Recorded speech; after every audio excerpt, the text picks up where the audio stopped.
de Cristo y de la Iglesia. Por lo demás, cada uno de vosotros ame también a su mujer como a sí mismo, y la mujer respete a su marido. Padre, nos presentamos delante de ti a meditar tu palabra. Y Señor, en nuestras fuerzas es imposible que lleguemos a una conclusión correcta, Señor, sin tu ayuda. Por lo tanto, en tu misericordia y gracia solicitamos que tu Espíritu Santo nos ayude tanto a exponer tu palabra como para entenderla, y que nada de lo que esté fuera de tu voluntad y de tu palabra salgan de mis labios. Te lo ruego en Cristo Jesús. Amén. Vamos a estar viendo estos dos últimos versículos, y el mensaje de hoy se llama el matrimonio consagrado a Dios. Al ser salvos por la fe en Cristo, expresamos nuestro amor y gratitud mediante nuestra consagración a Cristo, y nuestra consagración al Señor se evidenciará o se testifica por nuestra pasión de obedecerlo y por nuestro espíritu humilde y dispuesto a servir. Efesios capítulo 5, versos 8 y 11 dice: en otro tiempo ustedes eran tinieblas, pero ahora son luz en el Señor. Por lo tanto, en consecuencia a esto, vivan como hijos de luz y no tengan nada que ver con las obras infructuosas de las tinieblas. En otras palabras, en otro tiempo sus vidas se caracterizaban por la ignorancia y el desprecio de la verdad de Dios, se caracterizaban por los mismos pensamientos y deseos que domina a los hijos de las tinieblas, pero ahora han sido salvos de esa antigua manera de vivir y han sido unidos a la iglesia de Cristo, han recibido el don del Espíritu Santo, no tienen nada que ver con las tinieblas. Vivan entonces coherentes a la nueva vida que tienen en Cristo. Conságrense, dedíquense a los valores y principios de amor, humildad, sumisión y obediencia a Dios. En nuestro caso, lo que respecta al plan de Dios para la familia. Todo elegido de Dios para ser parte de su iglesia debe responsabilizarse de comprender el Evangelio y aplicar el Evangelio a su matrimonio y familia y a toda circunstancia y relación en su vida. Por lo que aquello que no se entiende bien no se puede aplicar de forma adecuada. La palabra del Señor contiene ordenanzas claras que todo matrimonio debe practicar para dar gloria y preeminencia a Dios. Los pasados ya casi 2 meses, un poco más de 2 meses que llevamos con eso, hemos estado ahondando en las ordenanzas claras que nos da la palabra de Dios para todo matrimonio, para darle gloria y preeminencia a Dios en nuestro matrimonio y para beneficio de nosotros mismos. Eso es lo que caracteriza al matrimonio consagrado a Dios. El matrimonio es el lugar más significativo donde usted y yo manifestamos nuestra fe. Escuche el siguiente relato antes de entrar a nuestro pasaje más profundamente. Escuche el siguiente relato. André y Jenny decidieron casarse y consultaron con un bufete de abogados para redactar un acuerdo prenupcial. El acuerdo sería el cimiento sobre el cual edificarían su matrimonio. Unas 14 páginas fueron redactadas y se aseguraron de detallar todo lo que ellos entendían podría salir mal en un matrimonio. En el acuerdo protegían sus intereses personales para que en caso de divorcio no queden sujetos al control del excónyuge, por lo que ya inferían que pese al acuerdo siempre había la posibilidad de separarse.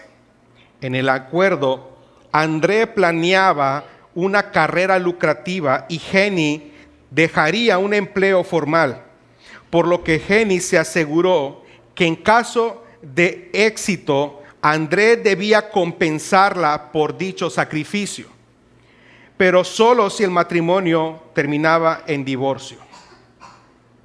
No solo eso, también fueron específicos en muchos otros aspectos, en las tomas de decisiones, responsabilidades compartidas, etc. Se casaron, pero después de 8 años se divorciaron. Le preguntaron a Jenny qué había fallado y ella respondió: el acuerdo requería ceder mucho.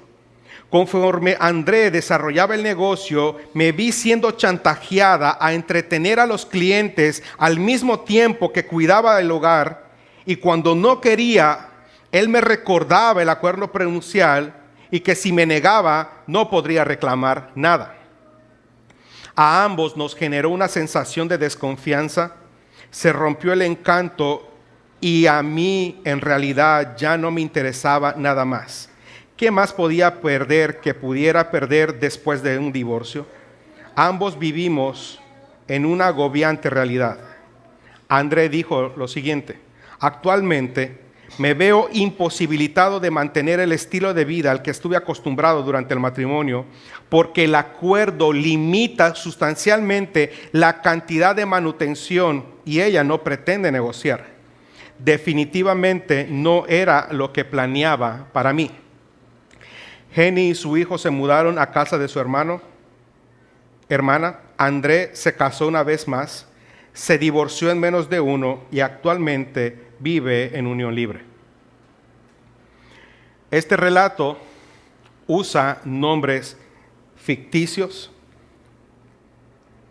pero fue redactado usando datos y cifras reales respecto al acuerdo nupcial y sus posteriores efectos. ¿Qué salió mal en realidad aquí? Evidentemente, el cimiento era endeble, tan frágil como los papeles donde fue redactado.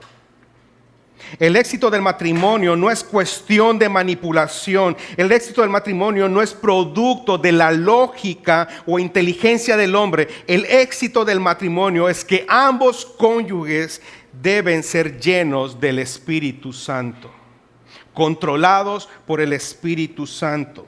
El esposo o esposa lleno del Espíritu Santo está bajo el control del Espíritu Santo. ¿Y cómo se manifiesta esto? Se manifiesta por la obediencia, por la humildad, el servicio, la sujeción y el amor a la voluntad de Dios, demostrada en Cristo y revelada para nosotros en las Escrituras.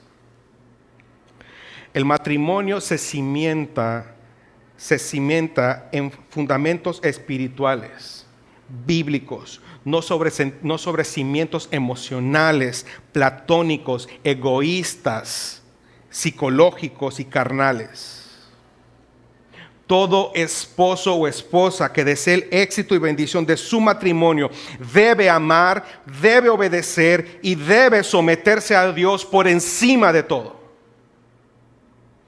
Las semanas anteriores creo que ahondamos lo suficiente en las normas de Dios, tanto para las esposas como para los esposos, y por la gracia de Dios entendimos, o al menos creo que lo suficiente, lo que respecta al gran misterio.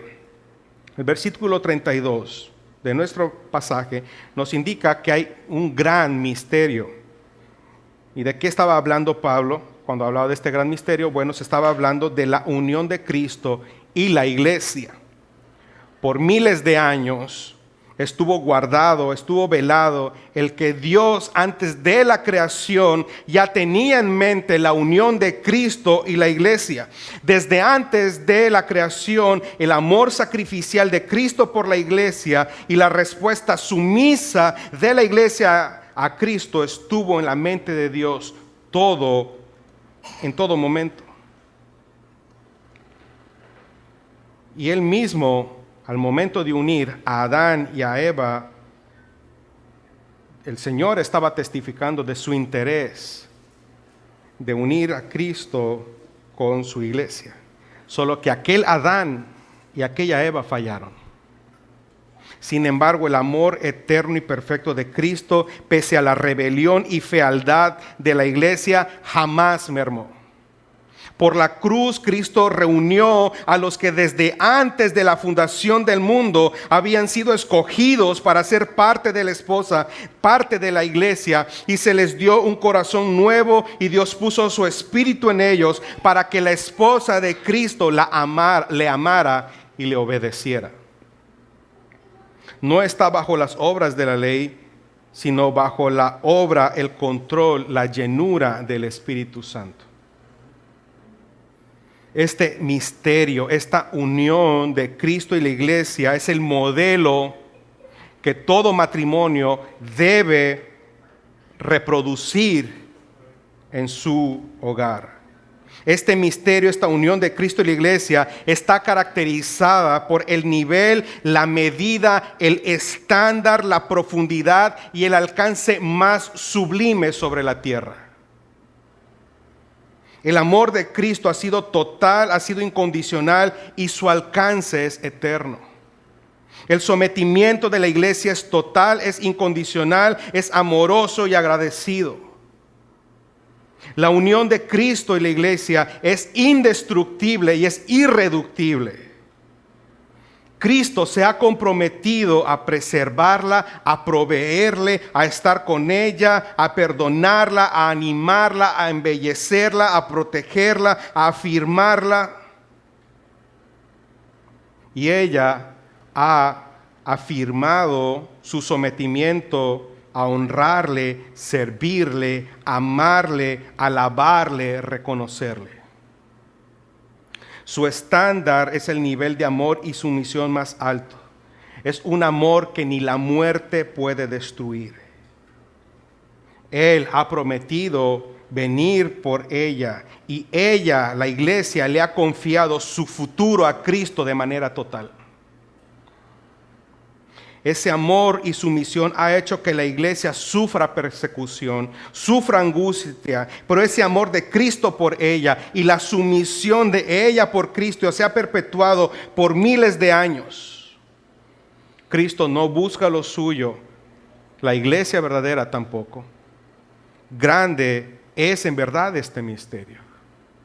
Y necesitaríamos otros 2 o 3 meses más para profundizar únicamente en lo grande y profundo y en el alcance de este misterio, en lo sublime de este misterio.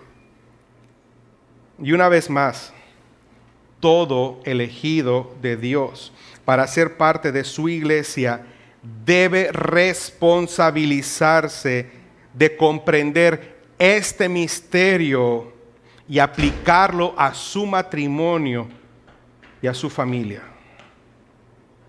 Así que le invito, por favor, haga suyo Efesios capítulo 5, verso 33. ¿Qué es lo que vamos a meditar? Verso 33 dice: por lo demás, esta palabra en otras versiones, en todo caso, sin embargo. ¿Qué está haciendo con esta frase por lo demás? Pablo está estableciendo la conexión de la realidad de este misterio, de la relación de Cristo con la iglesia, con nuestros matrimonios.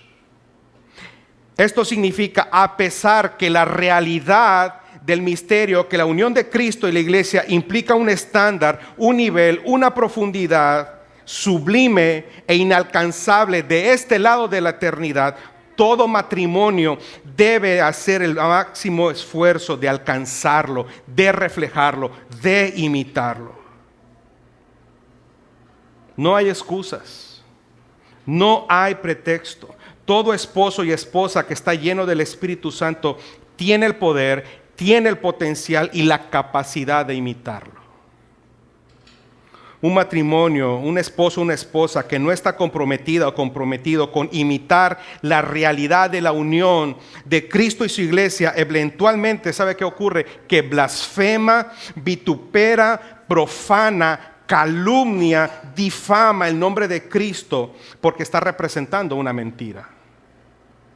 Lo que quiero decir es que muestra un carácter que no corresponde a alguien que dice estar lleno del Espíritu Santo, a una persona que dice estar consagrada o comprometida con el Señor. Y eso solo tiene 2 explicaciones. o tal persona está en desobediencia, contristando al Espíritu Santo, o lo otro es que ni siquiera ha nacido de nuevo. En ambos casos deben arrepentirse. Un esposo o una esposa que no está comprometido con imitar la realidad del Evangelio en su familia es solo por dos razones: o está desobedeciendo, contristando al Espíritu Santo que lo ha capacitado, o ni siquiera ha nacido de nuevo. En ambos casos deben arrepentirse. Ahora, esta conexión que se ha establecido entre la realidad de la unión de Cristo y la iglesia siendo reflejada en el matrimonio implica deberes que cada uno debe asumir responsablemente según el rol que le corresponde. Después de decir por lo demás, Pablo dice lo siguiente: cada uno de ustedes. Por lo demás, versículo 33, cada uno de ustedes. ¿Qué quiere decir esto? Cada uno es responsable de aplicar esto a su propio caso en particular. Cada uno de ustedes es responsable de reflejar esto responsablemente en su rol. No importa lo bueno que seas o lo malo que sea tu esposo o tu esposa. Todo esposo tiene el deber de amar a su esposa y toda esposa tiene el derecho de ser amada. Así como Cristo amó y ama a su iglesia. Toda esposa tiene el deber de someterse a su marido y todo marido tiene el derecho de ser respetado por su esposa, sea que el marido sea sabio o necio, cristiano o no. Amén. Cada esposo debe amarla como a sí mismo. Eso implica que también en ocasiones deberá el esposo o la esposa recordar el versículo 21 con el que empezamos esta serie. Someteos unos a otros en el temor de Dios. Amén. ¿Qué quiere decir esto?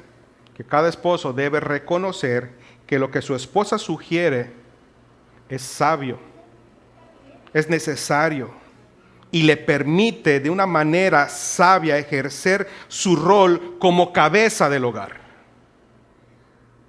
Cada esposa debe someterse a su marido, nunca debe tratar de posicionarse por encima de él, ni caer en la tentación de querer ejercer un rol que no le corresponda. Este sometimiento necesariamente incluye amor, porque si ella lo ama, respetará el rol que Dios le ha asignado a ella. Quiero que por favor tomemos en cuenta lo siguiente. Este mandato no es de Pablo, sino del Espíritu Santo, que por medio de Pablo explica el misterio revelado. La palabra de Dios dice que toda la Escritura es inspirada por Dios. De manera que lo que aquí se está exponiendo no es opinión de hombre, sino la voluntad expresa de Dios a través del apóstol Pablo. Ahora, esto requiere que podamos repasar los deberes, y al repasar estos deberes debemos, en cierta manera, sentirnos humillados, sentirnos adoloridos por nuestra negligencia, por nuestra ignorancia, pero también ser desafiados a ser mejor en adelante. Ahora, quiero, antes de pasar a cada uno, que podamos ver cuáles son los deberes de ambos.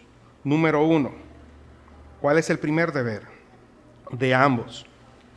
Dejar a su padre y a su madre y unirse a su cónyuge. Eso dice el versículo anterior, versículo 31.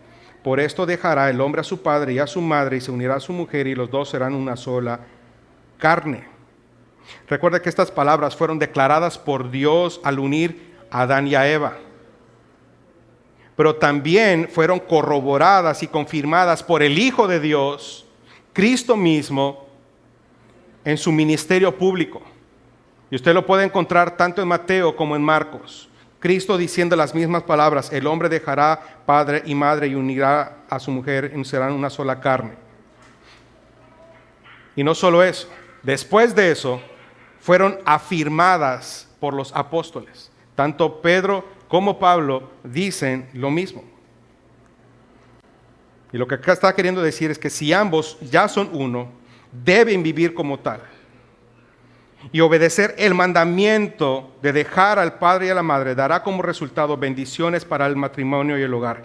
Desobedecer este mandamiento va a traer tragedia.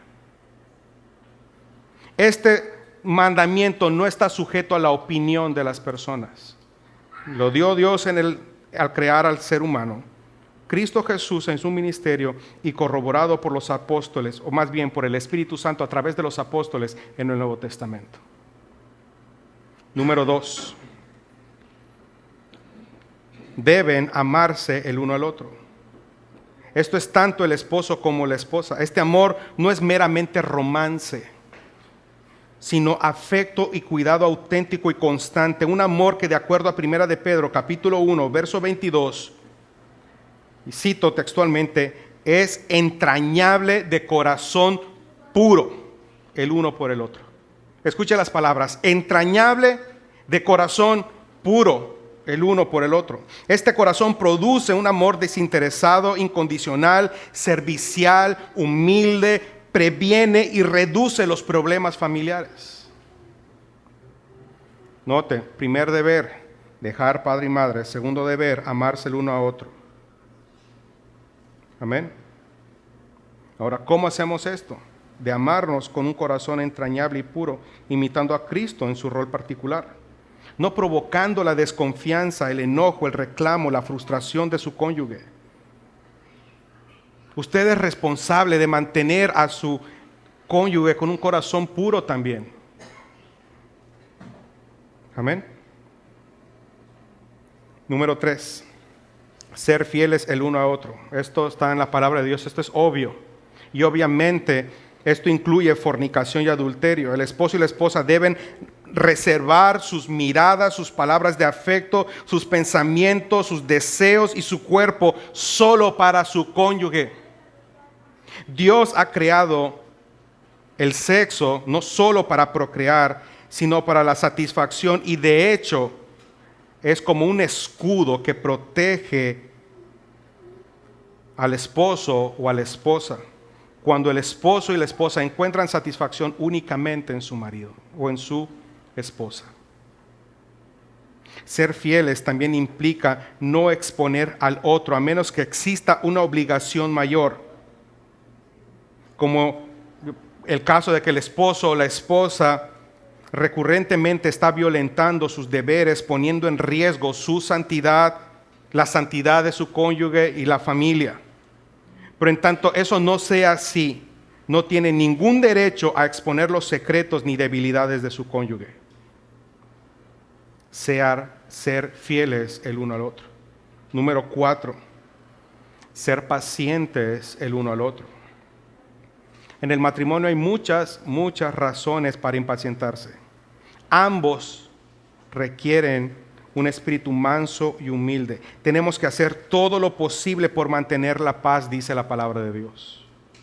Hagamos todo lo posible para evitar decir algo que pudiera lastimar o que podríamos lamentar. Hay momentos que lo mejor es replegarse, apartarse hasta que la tormenta haya pasado y llevar esos momentos en oración y desahogar en la oración todo el corazón y pedir por gracia para perdonar, para ser humilde, etc.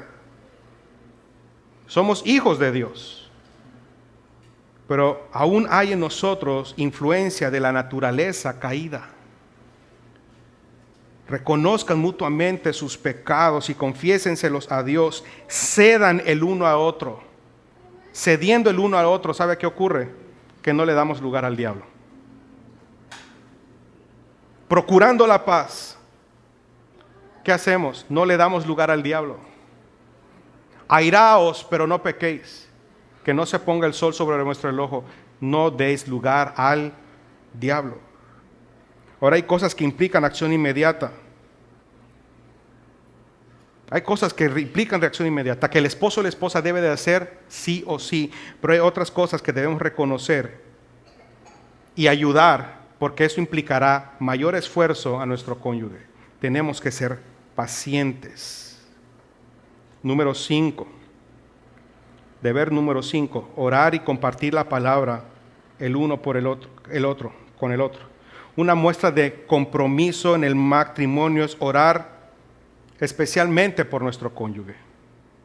El amor más puro se expresa en la oración sincera y ferviente. La oración tanto personal como matrimonial ayuda al matrimonio consagrado a Dios a alcanzar su potencial.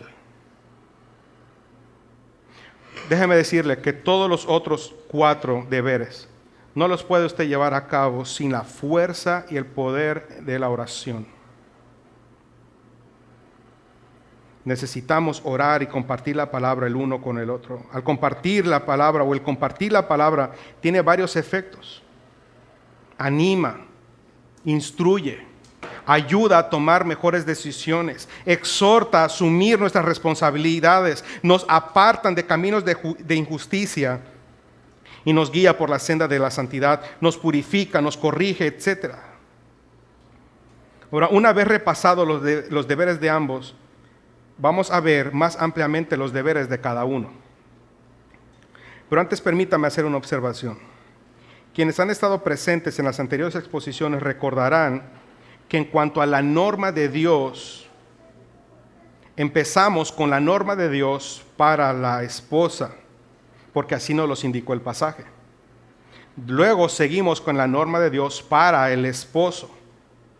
Amén. Pero ahora Pablo hace un giro interesante. Si usted observa el versículo 33, Pablo ya no inicia dando el deber con las esposas, sino con los esposos. Y eso tiene una razón de ser.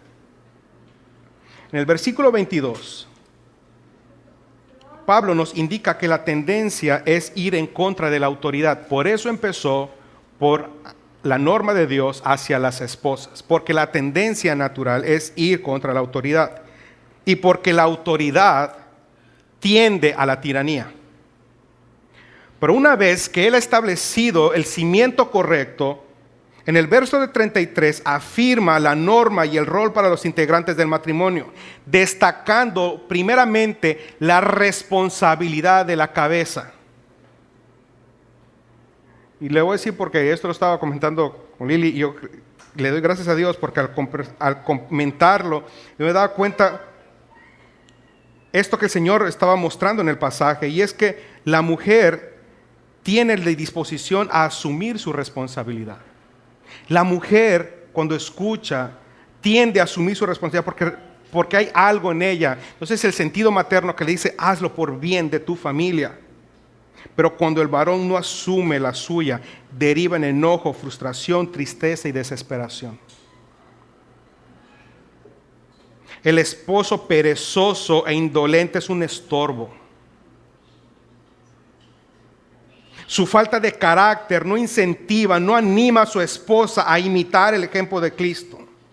Así como la mujer rencillosa es como un cáncer de huesos, dice la palabra de Dios, y la mujer virtuosa es un regalo y una bendición de Dios, el esposo perezoso, indolente y necio es una maldición para su matrimonio y familia.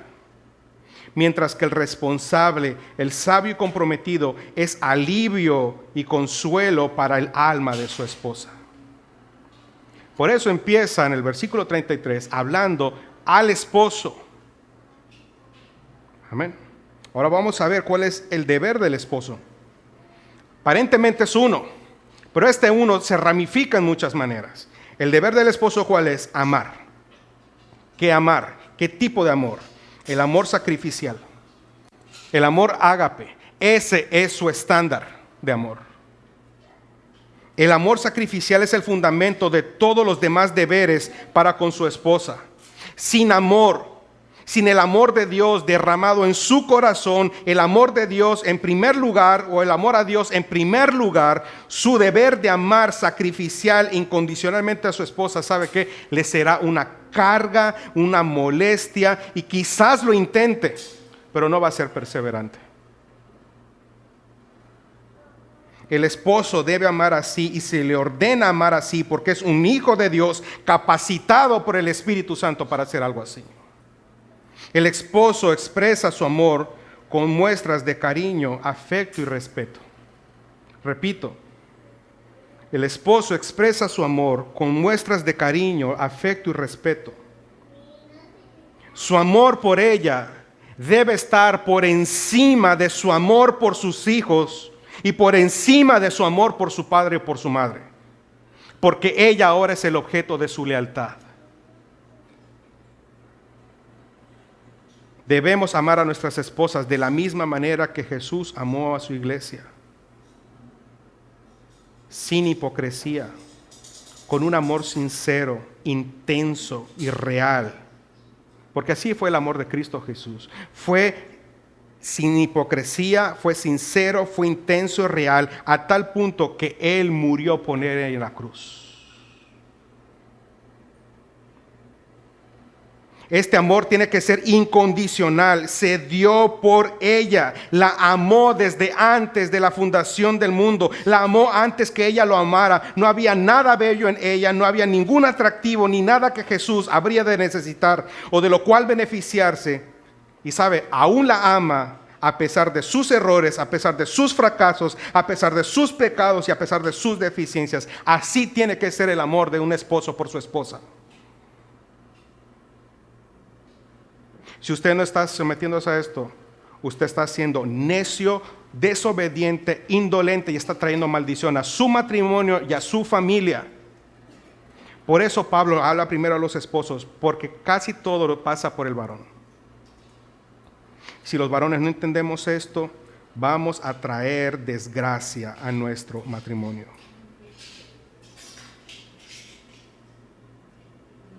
El amor de Cristo ha sido de tal manera que obra para promover la santificación de su esposa. El marido debe obrar, y escuche lo que voy a decir ahorita, diligentemente para este propósito. El esposo tiene que ser diligente. ¿Y sabe qué implica amar diligentemente?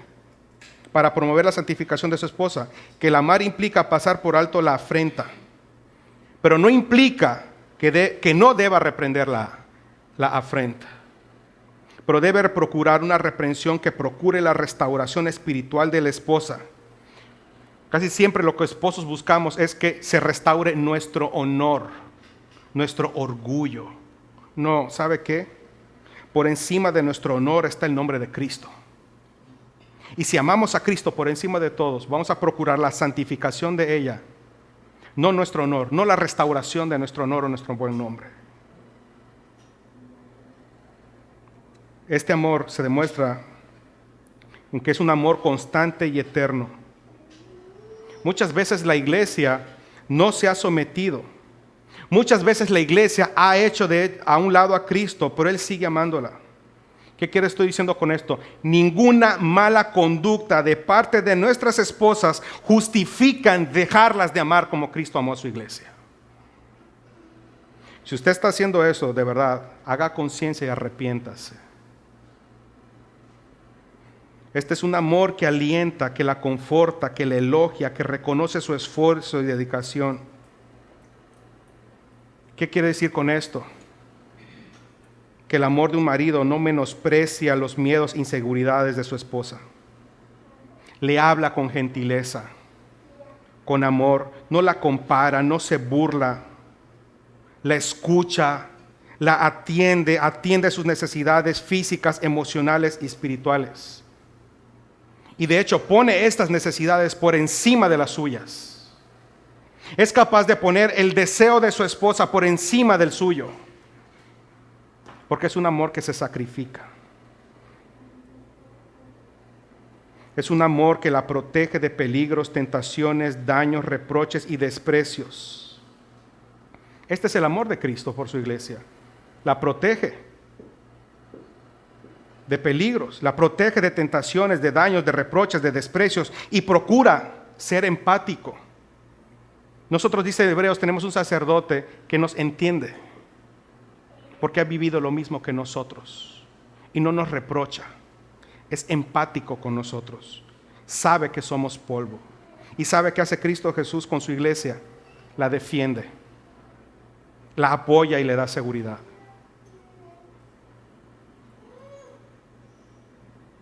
Es un amor que le es de buen ejemplo.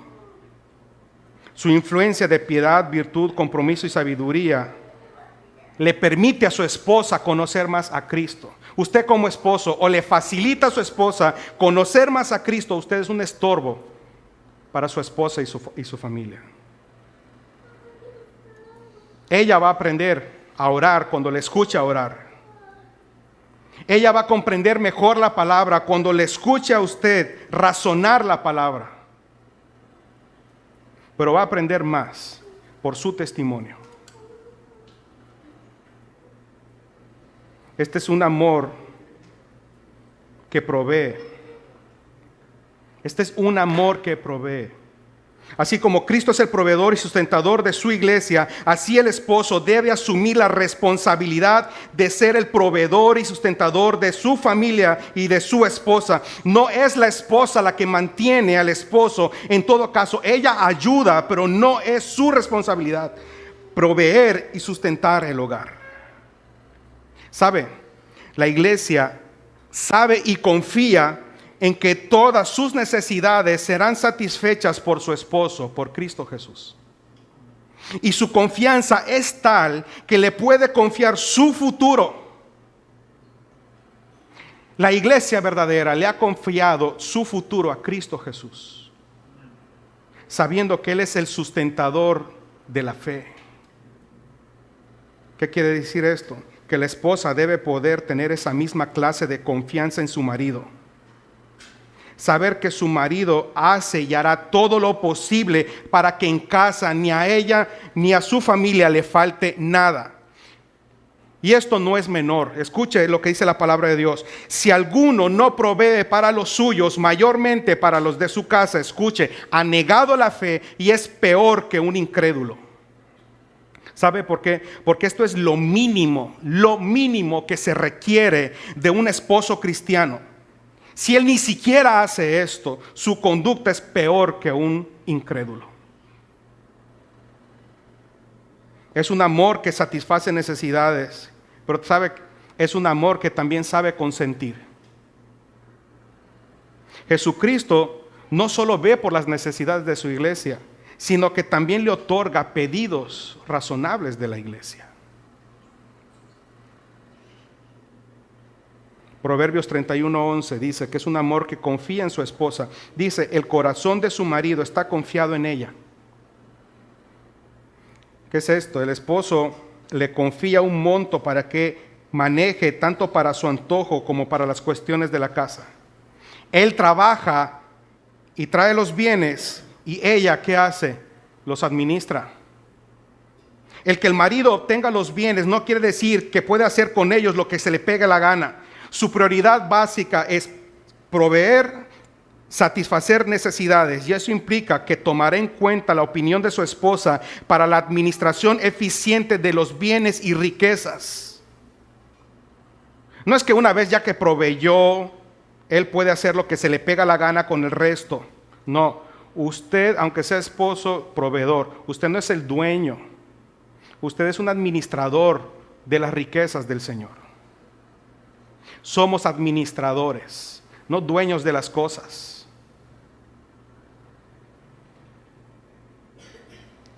La administración es conjunta, ¿se acuerda?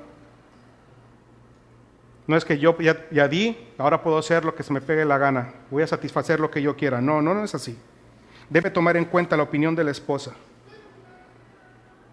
La esposa debe saber en qué o cómo se están invirtiendo los bienes y tiene el derecho a opinar al respecto, y el esposo debe sujetarse, según el versículo 21, si el consejo de la esposa es sabio. ¿Y sabe qué implica eso? Mucha dosis de humildad. Mucha dosis de humildad, y usted no lo va a lograr si no dobla sus rodillas y es lleno del Espíritu Santo. Este es un amor que se conduce gentilmente. Aunque el varón es la cabeza, reconoce la igualdad de estima, valor y respeto que tiene su esposa. Ella es su compañera. Por lo tanto, no puede ejercer su autoridad como un dictador. Su actitud debe ser amistosa. Incluso sus reprensiones deben ser procurando la edificación, no la intimida. sino que ni le provee un liderazgo débil, le provee un liderazgo que se sabe conducir varonil y gentilmente.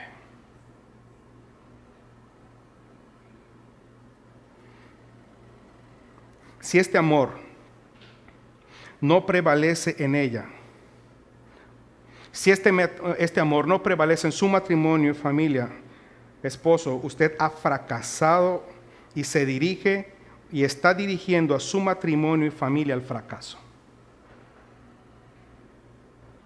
Todo esposo debe considerar cómo se comporta en su matrimonio y para hacerlo correctamente debe dejar de culpar a su esposa o a sus hijos. Debe ser honesto y asumir su responsabilidad.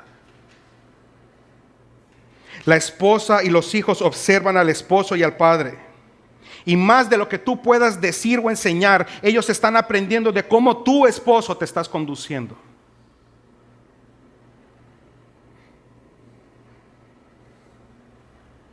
Amén. Y esto me lleva a decirles, esposos, de verdad, arrepiéntanse.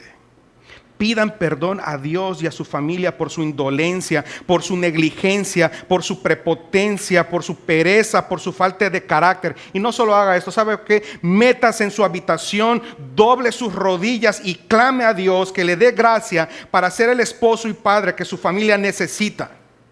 Déjese de excusas, déjese de pretextos tontos. Las cosas no están como para estar conformados con un poquito de oración, con un poquito de Biblia. Unos 5 minutos en la presencia de Dios no basta. Esto es serio, señores. Esto es serio, varones. Esto es serio, maridos. Está en juego su familia y usted le va a dar respuesta a Dios por cada cosa en su familia. Esto es serio. Y quizás esto impresiona por la magnitud de los deberes que implica este amor. Y sería muy irresponsable de mi parte dejarlo así nada más. Tengo que ser serio, porque esto es serio, pero déjeme decirle, este amor es inalcanzable en este lado de la tierra, de la eternidad. Pero tenemos que hacer nuestro máximo esfuerzo. Hagan lo que dice la Biblia. No teman, no desmayen, no sean cobardes. El Señor es grande, el Señor es poderoso y hagan todo esfuerzo posible en su nombre. Háganlo por sus esposas, háganlo por sus hijos, para la gloria de Dios.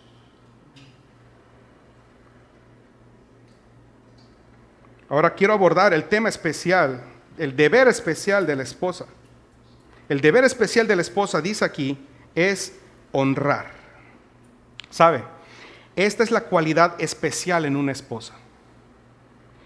La esposa puede ser muy bonita, muy inteligente, pero si no honra a su esposa, es una mala esposa.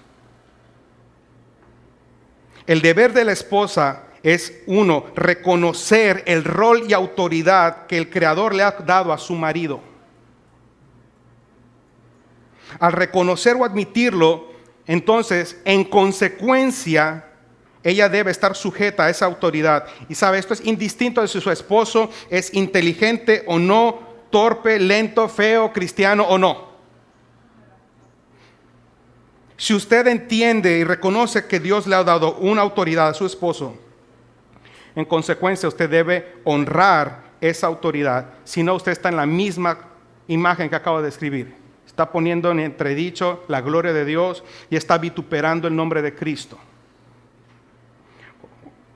Y esto solo tiene dos explicaciones. O usted está siendo rebelde abiertamente contra Dios, o usted ni siquiera es cristiana. Solo pasa por dos explicaciones. En lugar de estar metiéndose en los asuntos de otros u otras familias, atienda a los suyos, atienda a los de su hogar. No quiera hacer luz en la calle si usted no está alumbrando en su casa. Una de las evidencias de honrar este deber es cómo la esposa usa la lengua. No porque los varones no tengamos problemas con la lengua. Nosotros tenemos más problemas con nuestras reacciones. Pero la esposa o la mujer con lo que más peca es con la lengua. ¿No me cree? Lea Proverbios. Y cómo están todas las instrucciones para la mujer, cómo debe usar su lengua. Y sabe, puede parecer que la mujer está sujeta al marido, pero su boca, cuando se abre para refunfuñar de él, y cuando se reúnen para hablar de sus cosas, y se desata la lengua para hablar, la pregunta es, ¿hasta qué punto ese hablar es de bendición? ¿Hasta qué punto está honrando a su esposo? ¿Sabe? Me he dado cuenta, tanto en consejería y en el servir, generalmente las cosas que la esposa no se atreve a decirle al esposo de frente, se las dice a otras personas. Y eso es ser cobarde e hipócrita. Las cosas se dicen de frente. Porque la intención siempre tiene que ser corregir y ayudar al esposo que asuma su rol. Pero cuando usted no lo está haciendo, usted está haciendo la labor de Satanás.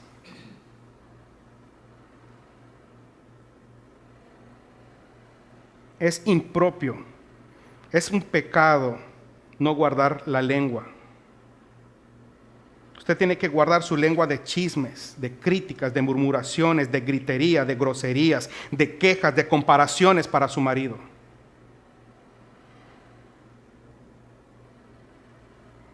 Es pecado que usted quiera sobrepasar a su esposo.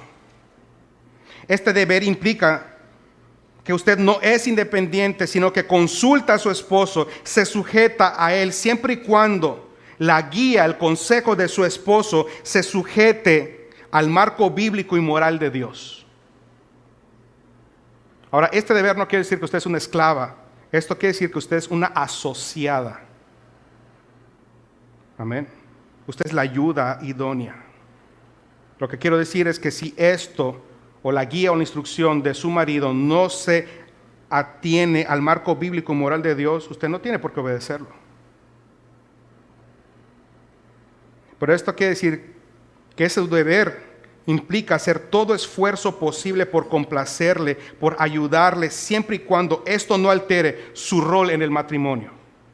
En el momento que la ayuda empiece a alterar su rol en el matrimonio, usted debe dejar.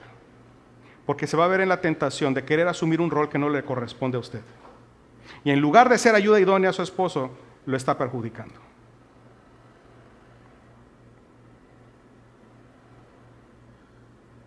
Este deber implica que ella obedece las instrucciones y restricciones. Es decir, la esposa está obligada a obedecer a su marido en todo lo que no sea contrario a la voluntad de Dios. Mientras no altere, mientras no sea contrario a la voluntad de Dios, usted, esposa, debe someterse y obedecer a su marido. Este deber implica que ella pide consejo y escucha las consideraciones que le hace su esposo. Sí, es posible que la esposa tenga que hacer caso omiso del consejo, pero ya dijimos, solamente esto es cuando el consejo obviamente no se apega a la palabra de Dios. Amén. Este deber quiere decir que la esposa es afectuosa con su marido, alienta su corazón, lo escucha, lo anima, lo consuela. Le hace sentir su respeto con muestras de cariño. Esto implica que la esposa debe ser respetuosa y no peleonera, no pendenciera. Ser discreta, ser sobria, ser modesta, incluso en su forma de vestir. Pues los únicos ojos que merecen llamar la atención hacia ella son los ojos de su marido.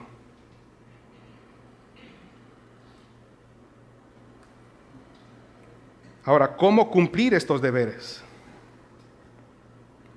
Lo expuesto es un deber para los ya casados y los no casados deben tomarlo en cuenta también. Número 1, ¿cómo cumplir esos deberes? Me voy a ir desde los que no están casados hasta los ya casados. Los no casados, ¿qué deben de hacer? Manténganse puros antes del matrimonio. Mantengan su mente y corazón ocupadas en las cosas de Dios y el cuerpo en sus obligaciones, no satisfaciendo los deseos de la carne. Limpien sus corazones con la palabra, renueven sus mentes con la palabra. Número 2, elijan con cuidado. Elijan con cuidado. Dios no es casamentero. El ministerio de Cristo, del Espíritu Santo, no es ser cupido. Él no anda uniendo corazones. Él ha dado una palabra escrita y la ha revelado, y ha revelado los principios bajo el cual tanto la mujer y el varón pueden y deben elegir a quienes serán los compañeros y compañeras con los que unirán sus vidas. Así que lo que usted tiene que hacer es orar por dirección y asegurarse de ir desarrollando desde ya el carácter y el deber de su rol. Y esto quiere decir que no se deben de unir en yugo desigual. No se unen en yugo desigual, dice la palabra de Dios. Número 4. Los padres deben asegurarse de que sus hijos aprendan esto. Los padres deben asegurarse que sus hijos aprendan esto. Los padres deben asegurarse de que los hijos conozcan los deberes, conozcan las normas y el llamado de Dios para los esposos, esposas, matrimonio y familia. Y buscar consejería. Amén. Número 4, determinen en su corazón amar y obedecer a Dios.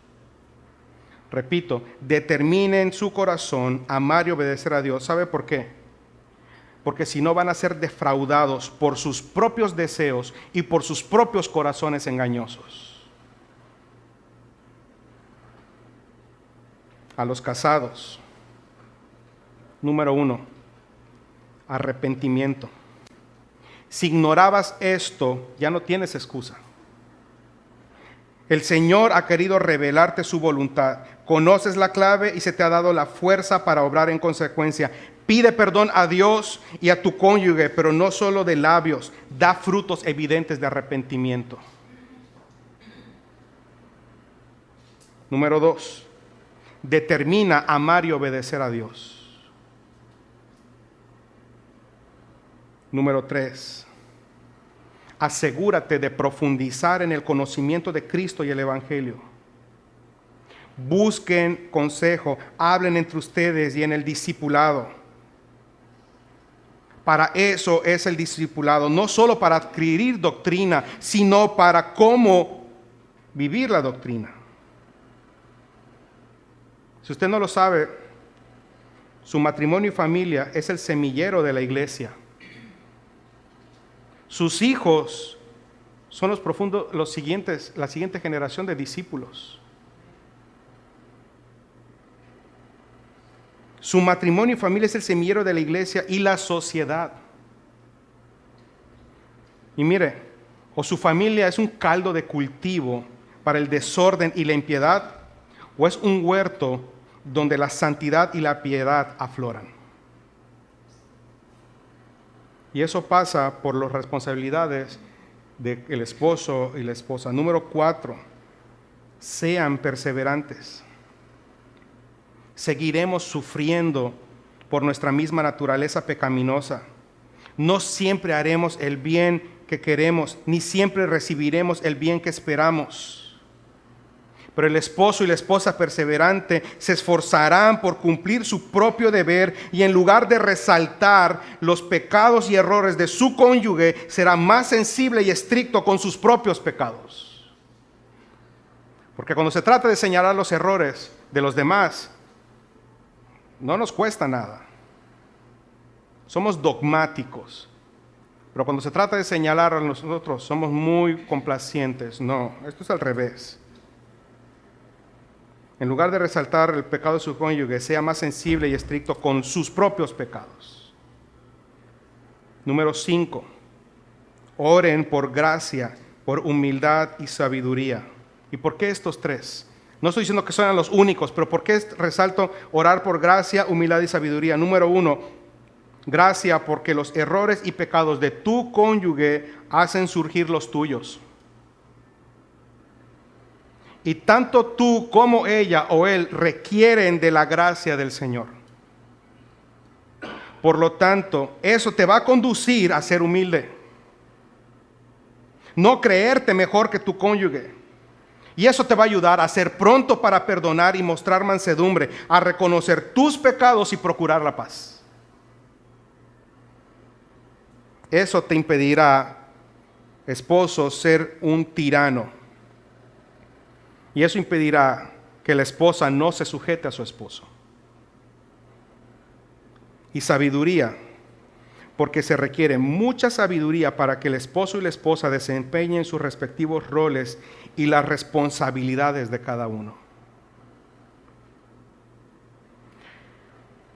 No es con ayuda psicológica,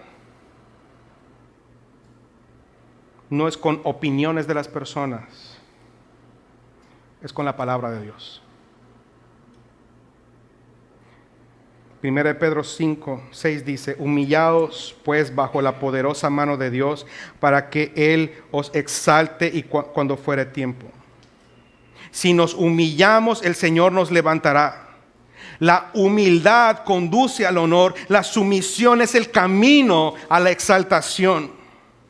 La misma mano de Dios que nos empuja hacia abajo está esperando para levantarnos.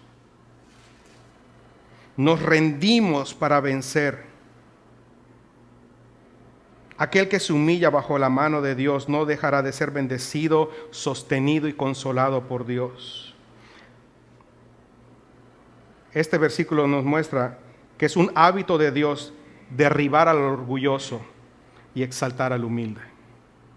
Y quiero terminar con algo que he estado meditando en mi devocional particular, y está en Santiago, capítulo 1, verso 19 al 25. Permítame leérselo. Por esto, mis hermanos amados, todo hombre, toda persona sea pronto para oír, tardo para hablar, tardo para airarse. Yo sé que esto le incomodó a usted. Y se lo dije al principio de la serie. Yo pretendo esto, que usted se incomode y que usted salga y se vaya a su casa y tenga que doblar las rodillas y decirle: Señor, ayúdame porque yo no puedo con esto. Pero sea pronto para oír y tardo para hablar. Medite lo que acabamos de meditar. Porque la ira del hombre no obra la justicia de Dios. Por lo cual, desechando toda inmundicia y abundancia de malicia, reciban, por favor, se lo suplico, reciban con mansedumbre la palabra implantada, la cual puede salvar sus almas, la cual puede salvar sus matrimonios, la cual puede salvar sus familias. Pero sean hacedores de la palabra y no solamente oidores. No solo vengan a calentar sillas. No se engañen a ustedes mismos. Porque si alguno es oidor de la palabra, pero no hacedor de ella, este semejante a un hombre considera en un espejo su rostro natural, porque él se considera a sí mismo y se va y luego olvida cómo era. Mas el que mira, el que pone atención, el que observa, el que discierne atentamente en la perfecta ley, la de la libertad, y persevera en ella, no siendo oidor olvidadizo, sino hacedor de la palabra, este varón, esta mujer será bienaventurado en lo que hace. Yo cumplo con lo que el Señor me encargó: dar la palabra. Y he orado que dé fruto, pero usted tiene que ir a hacer la otra parte. Amén. Padre bendito, nos ponemos en tus